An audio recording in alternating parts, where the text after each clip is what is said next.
Hey everyone, welcome to the RotoGrinders Morning Grind podcast. I'm your host, Stevietpfl. It's Wednesday. It's September 27th. It's 2023. We have 8 baseball games to talk about here on today's podcast. It was supposed to be a 9-game slate, but they have taken the Miami and Mets game off the slate. So it'll be an 8-game slate here for today. And yeah, Mets. And I don't even want to tilt it again. I'm already past tilting it, but yeah, that was nonsense. We'll just call it nonsense on Tuesday night from that game. But joined today by TJ. TJ, 8 games. How are you doing, my friend?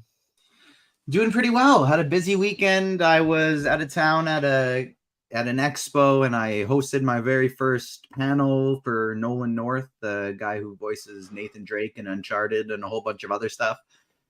He's in The Last of Us. He's in Assassin's Creed. He's in Destiny. All kinds of things. And had a real fun weekend doing that. Lots of interviews. Are you a Walking Dead guy? Why do I feel like you're a Walking Dead guy? No. Maybe it's Dean. I feel like Dean might be a Walking Dead guy. That wouldn't shock me. But interviewed one of the guys from there, and then as well as the original Pink Power Ranger, Amy Jo Johnson. So had a fun time that, and now ready to get back into the sports grind. I managed to basically break even on NFL Sundays while I was busy, only threw in one team. So ready to keep it going with MLB and then run it back with NFL this weekend. Yeah, baseball grind. Have a really good team going right now. I don't want to jinx it, but Bobby Miller is catalyst in that team, and he's pitching really well at 3% ownership. So let's hope he can keep it rolling, because my other 2 teams were very involved in the Mets game. So one of them had an Alonso one-off on like a Chicago Cubs stack, and the other one had Garrett, Berger, and Soler on a Dodgers stack.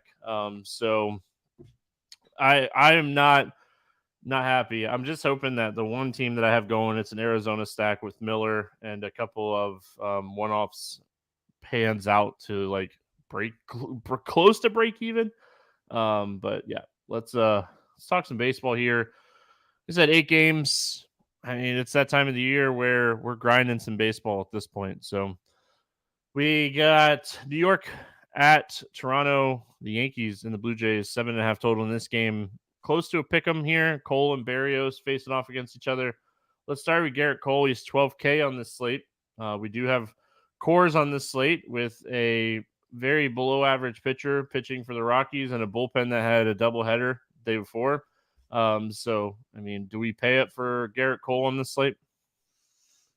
It's tough because I really don't like many of the cheap options today, and Garrett Cole has just been lights out trying to vie for that Cy Young. He's really only had one poor game in the last 2 weeks, really week and a half. So,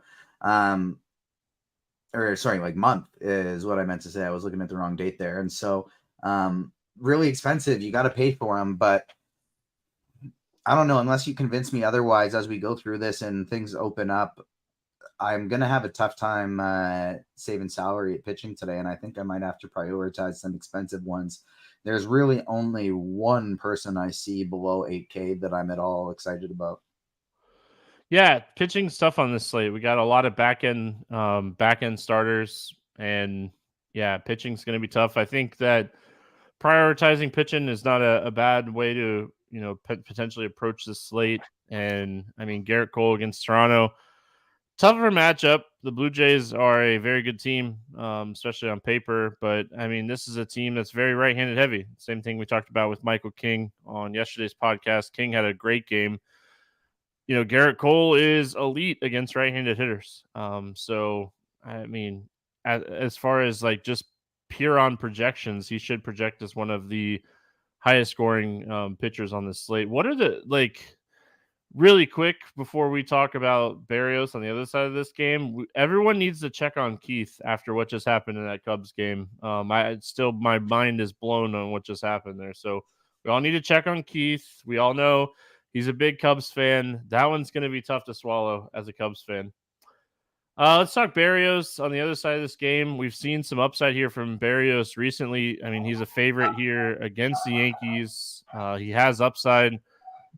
This lineup, I mean, the bottom half of this lineup that they're rolling out right now is just bad. It's a really bad bottom half. Like, you got to get around Judge, Torres, LeMahieu, but once you get around those guys, I mean, there's just no stopping the strikeouts and soft contact at the bottom half of this lineup.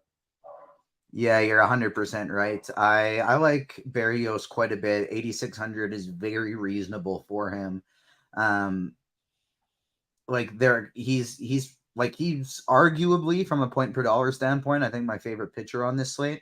Maybe a couple guys ahead of him, but I really like Berrios in this spot, considering how tough it is to find a pitcher. Like, it's gonna be tough, I think, to find too many pitchers over 15 points on this slate. Yeah, for sure. I think that Berrios has that opportunity to score 25 plus in this matchup. So, love his price at 8,600. Like I said, he's honestly, he's been pitching really good here recently. Struggled against the Yankees last time out in Yankee Stadium, but gets them back at home here and hopefully keep it rocking. Let's talk bats. What do you like for the Yankees bats today?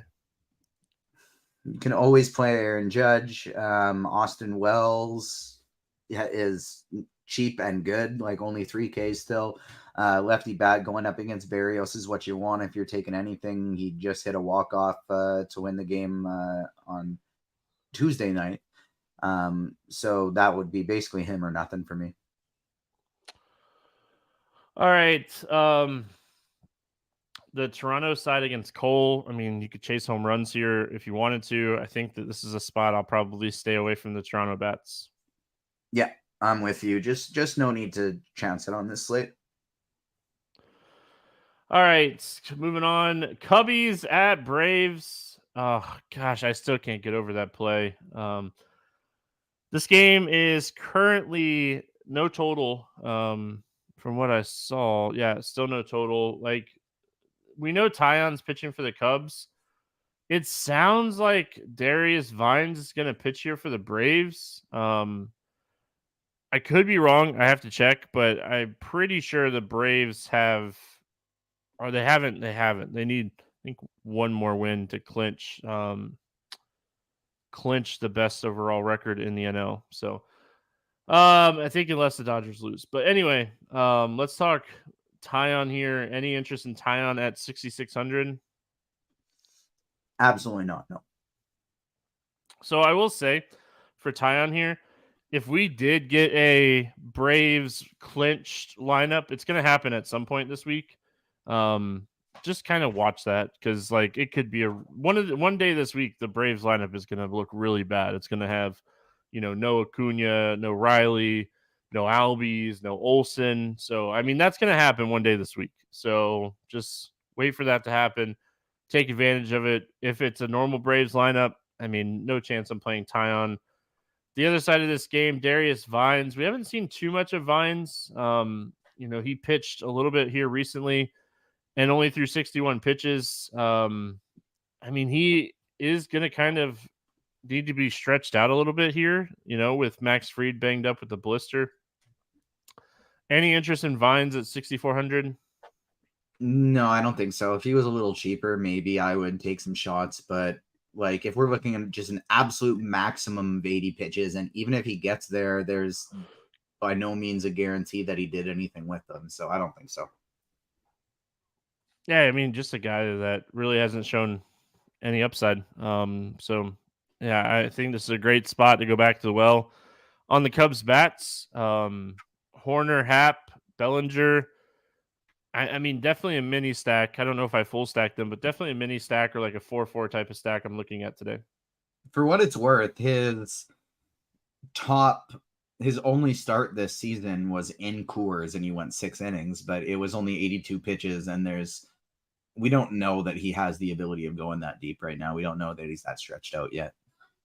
Yeah, I mean, tough loss for the Cubs on Tuesday night. Like, they're still, very much playing for something. I expect the Cubs to bounce back in this spot. So I don't mind the Cubs as a mini stack in this spot. Braves, if it's a normal Braves lineup, I mean, at one point in his career, Jameson Taillon was someone we feared, but that's just not the case anymore. He has really struggled with left-handed hitters. his stuff against righties is solid, but I mean, I think they're going to be able to get enough lefties with Harris and Olsen and Albies that Taillon's going to struggle, and he's a guy that struggles with command as well. So, gonna pass on Taillon and definitely take some shots on the Braves bats if it's a normal lineup here. Yeah, if it's a normal lineup, I think Acuna is always arguably the top bat, but I think Olsen is very close to him in this spot, just getting the platoon advantage against Taillon. If we end up getting a bit of a Braves wonky lineup and just a few guys are out, then if we end up getting a Michael Harris leading off, or in the 3-hole or in the 5-hole, or Eddie Rosario leading off, something weird like that, I think there could be a few really interesting plays. But anything close to a normal Braves lineup, I love them. And I'm assuming I'm going to be wanting to get some Braves. And we're going to need some cheap bats to crack the lineup for Atlanta to make the full stack work. I hope Forrest Wall cracks the lineup at 2K. He'll probably be uber chalky, but I mean, I'll probably eat the chalk if he's in there. So going to be watching the Braves lineup. Hopefully get a little bit of value in this one. St. Louis at Milwaukee, taking on the Brew Crew, 8 total. Brewers a 165 favorite. Miley and Thompson. Thompson pushed back a day here. Any interest in Zach Thompson? Maybe a little bit. Milwaukee does have some strikeouts there. He should go over 90 pitches. I don't feel confident in it, but I actually do like taking some shots on Zach Thompson in the context of this slate, because we don't have that many options, and I think he's got upside for that price. Yeah. So Milwaukee clinched tonight. They beat the Cardinals. They clinched. They're clinched now. It's done. With the Cubs losing, Milwaukee winning, they've clinched. We could see a really watered down Brewers lineup today. So this is one we know they clinched. They can't move up. They're not going to catch the Dodgers.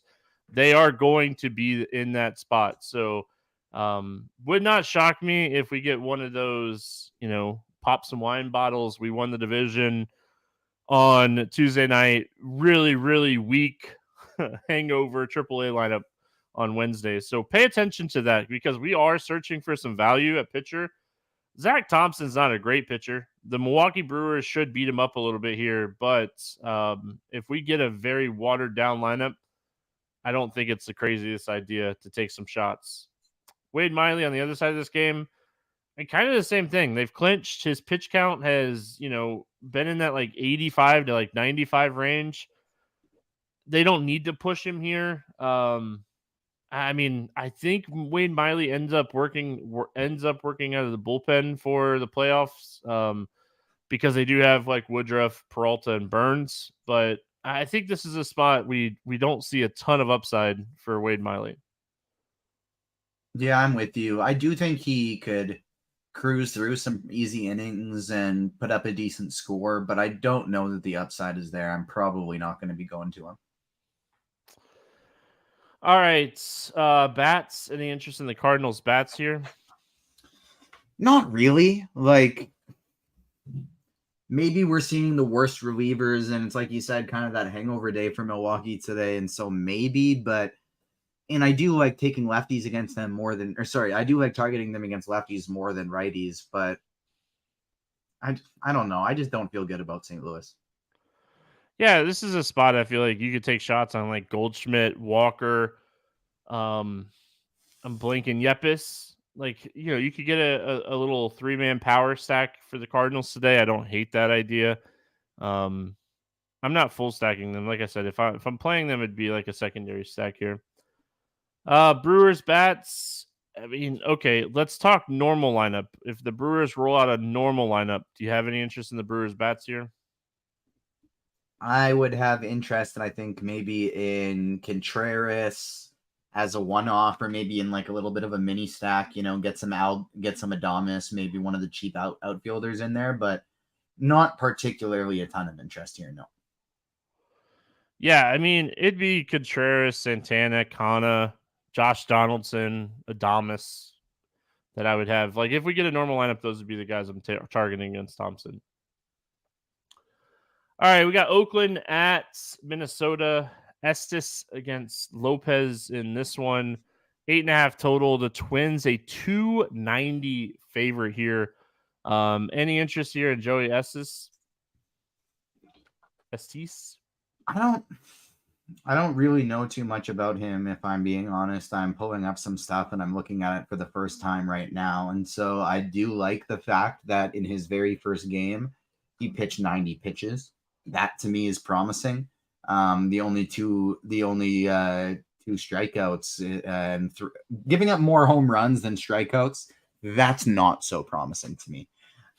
So I'm going to defer to you here, knowing nothing about this guy other than he got lit up in one game and he's cheap, but he does have a decent pitch count facing a high strikeout team.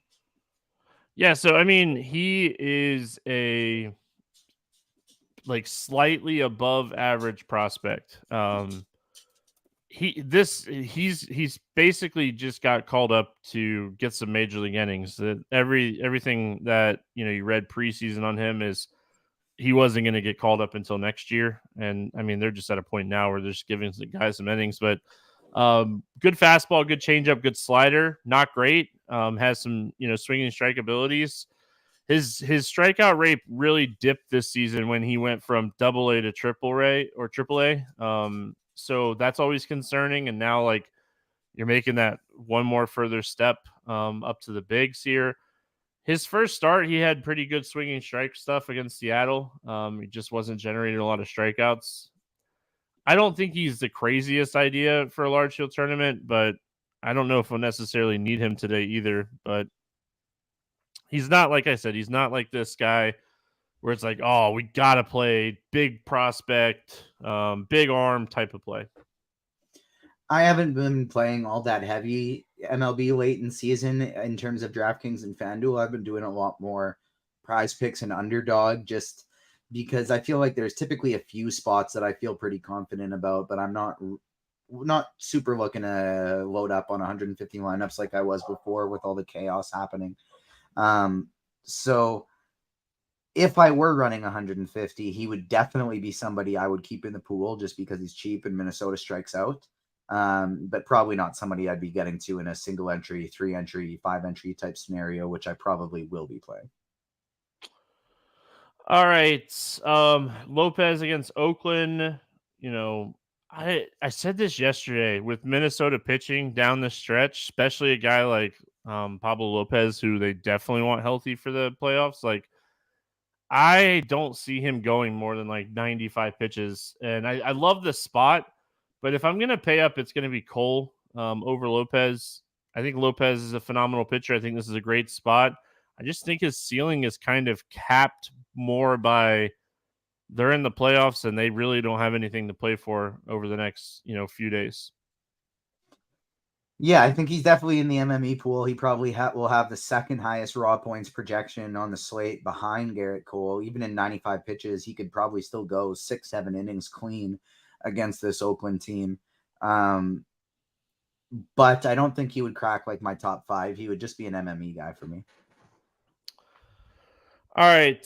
Bats, anything for Oakland here? Nah, not really. Juan Soto is so impressive, man. I have a game on a stream going up here. I need one more. Tatis is coming up, and I need him to get 2 bases in this game for some parlays to hit. But just watching Soto, he goes down 0-2. Doesn't matter to this guy. He just watches the next 4 pitches, easily walks. It's nothing. He's got such a good eye. But apologies, the ADHD got to me there. What was the question? I was just saying, any interest in the Oakland Bats? No, 0. Okay.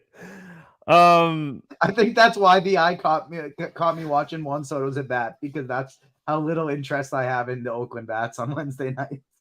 Yeah, Lopez is a great pitcher. I mean, he really is not a guy I like to pick on, and you can take some shots in certain spots for Oakland, but I don't think this is one of them.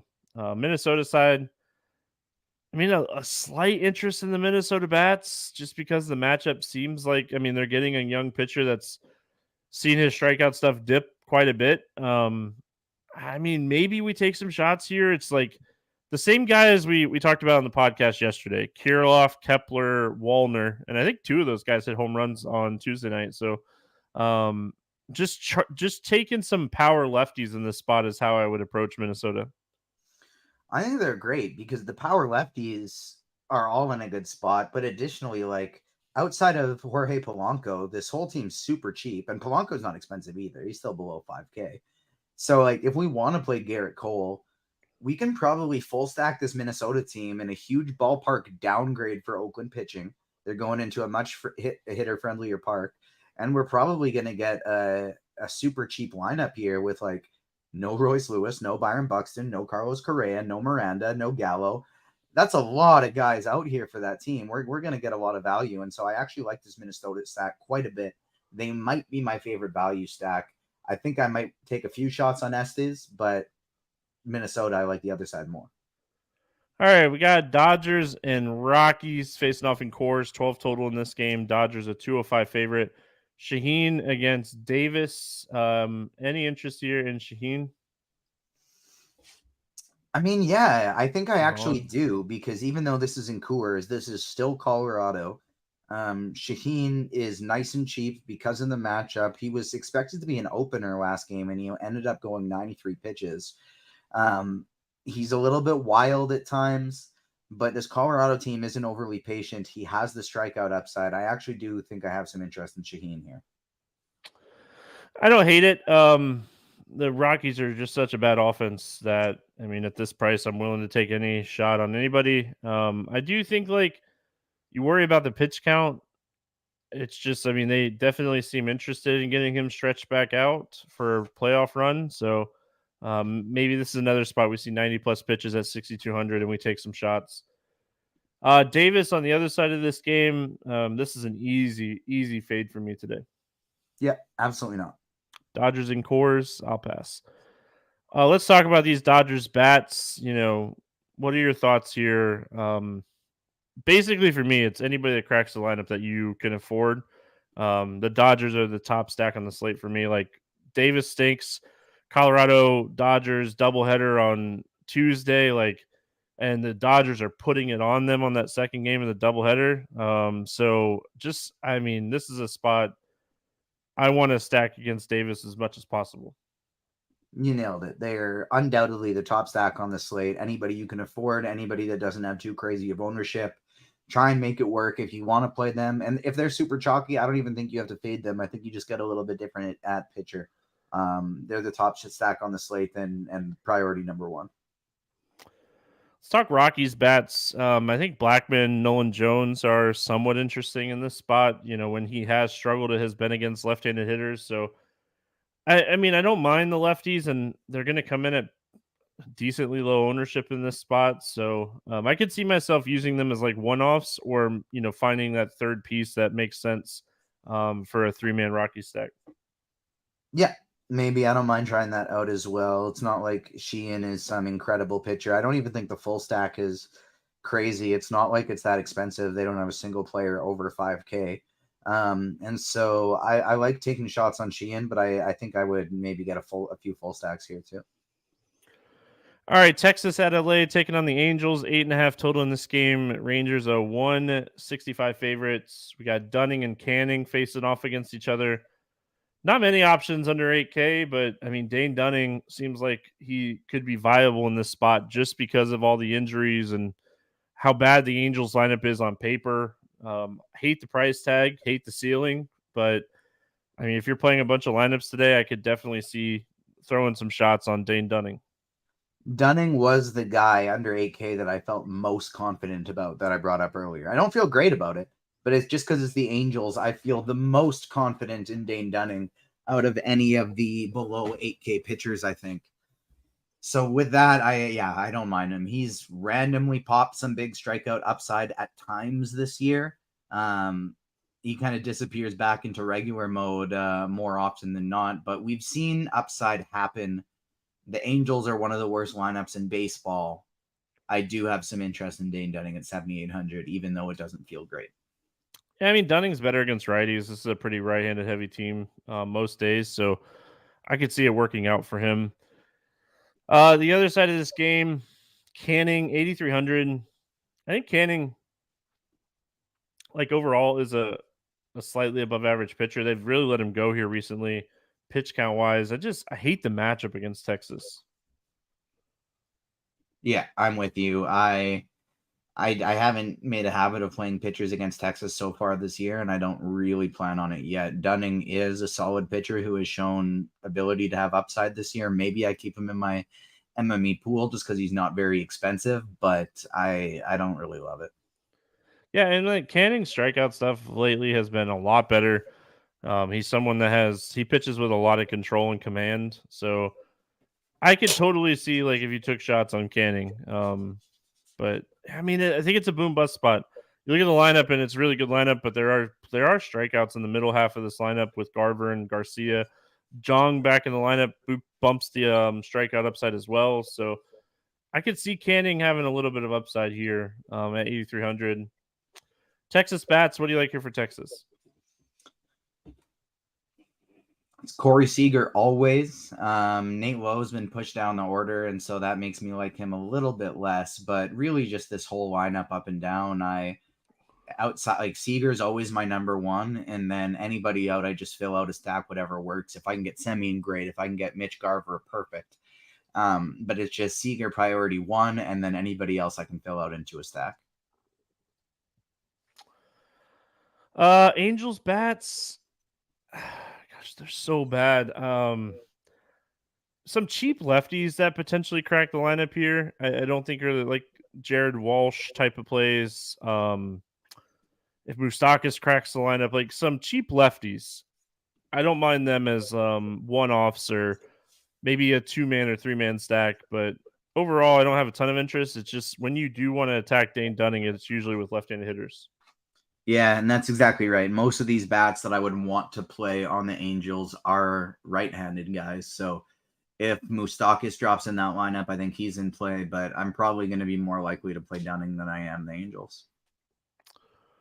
All right, moving on. We got Houston at Seattle. Valdez against Miller in this one. This game currently sitting at a 7.5 total. The Astros a 120 favorite. We talked about how this is like the series to watch this week as far as like playoff stuff.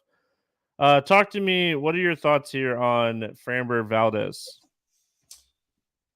I think he falls third for me behind Pablo Lopez and Jose Barrios. Sorry, behind Lopez and Garrett Cole. But having said that, like this team is fighting for their playoff lives here. Valdez is their ace. Seattle does strike out a lot. I think this is a very high, it's a higher upside spot than Valdez typically would have. I don't think the floor is very high. I think there's a lot of risk here, but I do think he makes for a very interesting tournament play at nearly a 2K discount behind Garrett Cole. So I said I'd rank him third of the expensive. I think he will project third. I think Lopez will project for more points, but for tournaments, I actually do like Valdez better. I don't mind him as like a boom bust play. He's not my favorite play by any means, but like you said, Seattle they strike out, which gives him a little bit more upside in this matchup overall. And like Valdez isn't like a huge K rate guy, but if they do leave in some of these lefties, they typically do that against left-handed pitching. Like his strikeout rate climbs tremendously against left-handed guys. So if he gets like 3 to 4 lefties in this lineup, I think that is a potential bump for Valdez as well. Other side of this game, Bryce Miller. I think Bryce Miller is a very talented young pitcher. I don't want to touch Miller in this spot against Houston. Nope, not against Houston. Houston is too good of a team. I like some of these bats, but I'm not playing Miller. Yeah, let's talk about these bats. Miller, I mean, he's really been struggling with lefties down the stretch here. Jordan Alvarez, Kyle Tucker, Michael Brantley might be one of my favorite 3-man stacks on the slate.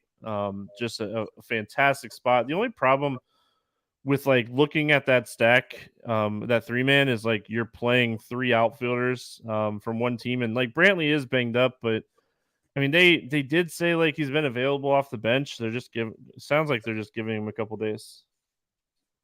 Yeah, Alvarez and Tucker are going to be my big priorities regardless. I think they're two of the very best spend ups on the slate because they have as high of upside as anybody else outside of maybe the Coors bats, but they're so much cheaper. Like, you can get Yordan Alvarez for $1,300 less than Acuna, $1,200 less than Betts, $700 less than Aaron Judge in the outfield, $600 less than Julio Rodriguez in the outfield.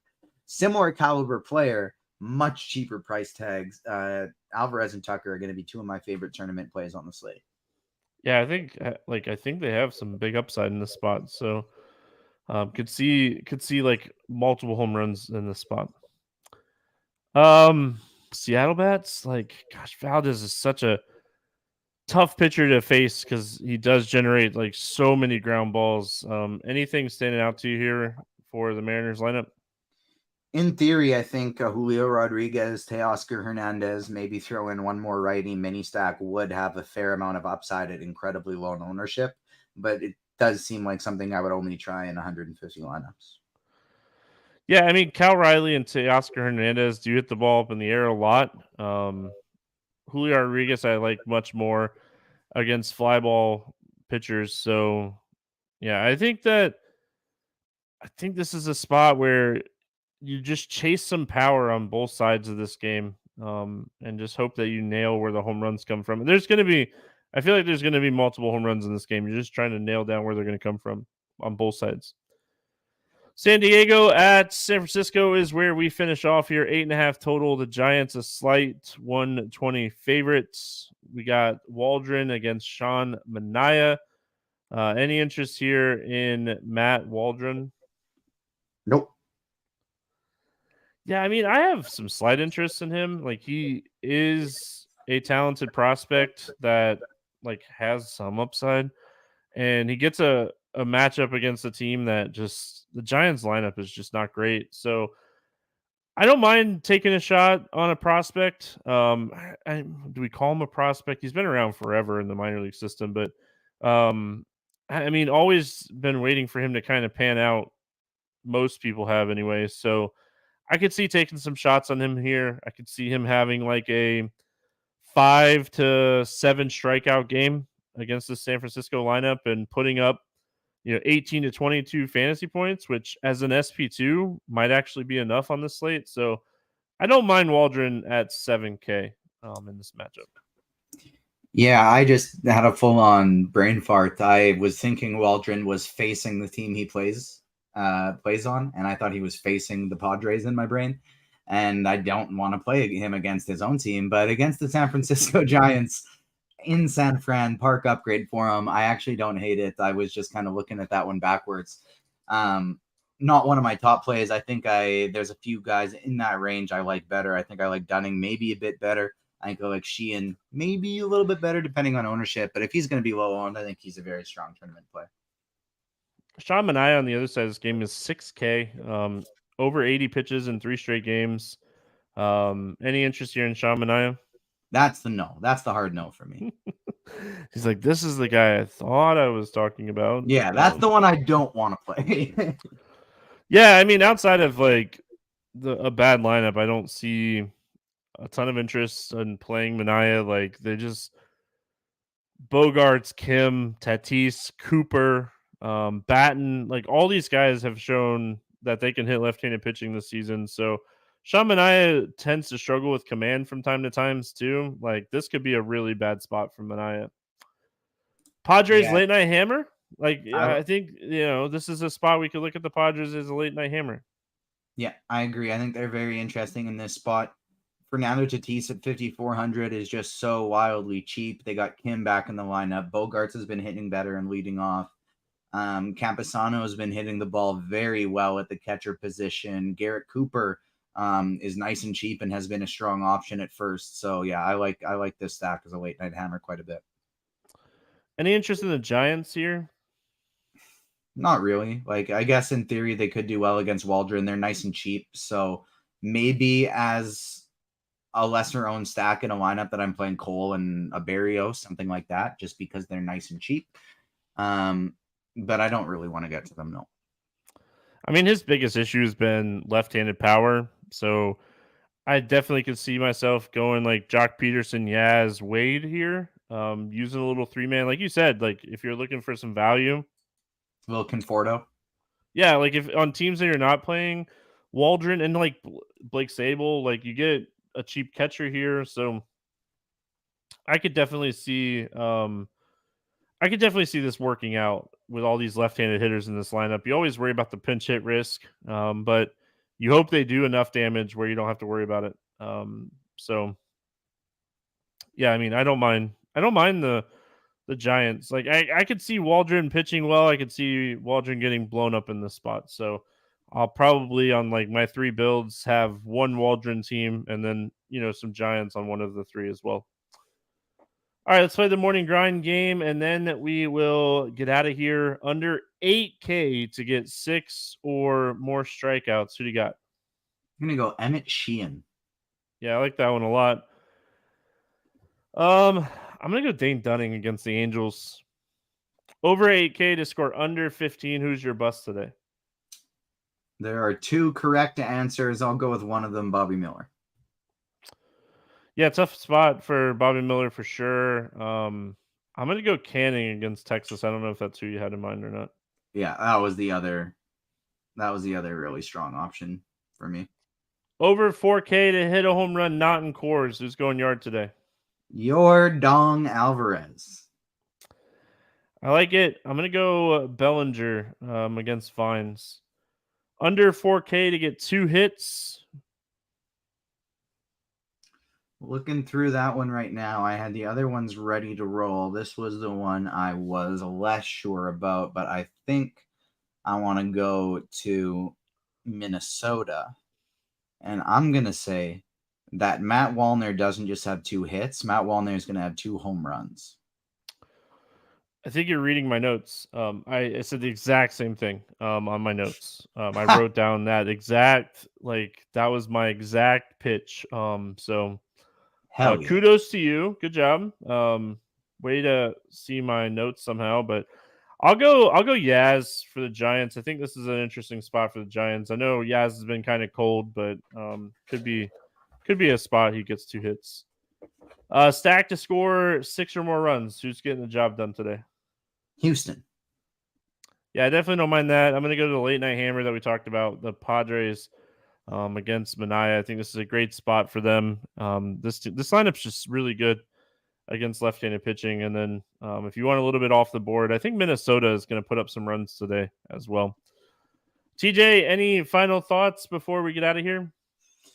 Nope, that's about it. Hope everybody is having a great week. The writer's strike ends at midnight tonight, and so television content is going to start being written again. Hopefully they get the actors deal done next. Been very, very busy. I already got my week 4 NFL fantasy football quarterback rankings published and out, so you can check that out. And I'll be dropping prize picks articles for Thursday, Sunday, and Monday Night Football as well. The last 2 articles have both gone 100% on the picks, so we've been making some money. Make sure you check those articles out. And yeah, that's about it for me. How high do you have Tua ranked? This week I have him 5. Too low. Probably. I wrote that in there that I think he could be as high as 3. That game, I was looking at pass blocking compared to pressure and stuff for that game, just trying to find a reason not to love that game. And neither team, Buffalo and Miami, neither team generates pressure on quarterbacks. The Josh Allen and Tua are just going to go back and forth in that game, and it's going to be a glorious DFS game. I'm not sure how many lineups I'm going to run, but if I've been doing 3 main lineups a week so far. Until last week I just did 1 because I was so busy, but this week I have more time, so I think I'm going to try and go 3. And my lean is a Josh Allen stack with a lot of run backs, full game stack, a Tua stack with a lot of run backs, full game stack, and then the other team I think I might give one more last chance on Justin Fields because he's so cheap going up against Denver, and if he can't do it here, he's not going to do it anywhere. So I might take one more shot there, but yeah, that other game is my main target. Yeah, I mean, I think there's a few cheap quarterbacks that I like this week at first glance. I started my research today. Russell Wilson, Brock Purdy, and if it depends on like whether or not it's going to be Dalton or Young, but I think both of those guys are interesting in that Minnesota game. So, yeah, NFL podcast out Thursday. We'll be doing it live again tomorrow night, Wednesday night at 7 p.m. Eastern. If you want to hang out with us on YouTube, we're doing another early recording of the Morning Grind Football podcast this week. Hope everyone has a fantastic Wednesday. We'll be back tomorrow talking football and baseball. Have a good one. We'll see you then.